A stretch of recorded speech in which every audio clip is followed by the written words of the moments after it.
मैं तो जाग चुकी हूँ, बाकी सब सो रहे हैं। सो अपेरेंटली सबको रात में जागना पसंद है। दे ऑल स्लेप्ट अराउंड 3-3:30 और मुझे सुबह जल्दी उठना। देयर इज जतन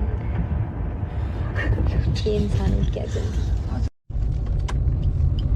नहीं, मैं वॉच नहीं दिखा रही हूँ, मैं टाइम दिखा रही हूँ भाई। 4 बज गए, मतलब इतना लंबा शूट चला है आज।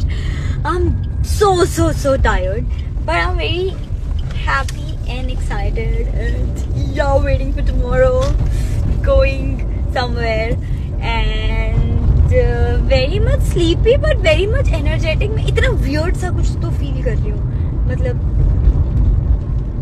I know दिमाग में थोड़ी जा नहीं रही ना मेरी बात है, मेरे भी नहीं जा रही, बट हाँ थोड़ी मिक्स्ड सी फीलिंग्स है मुझे।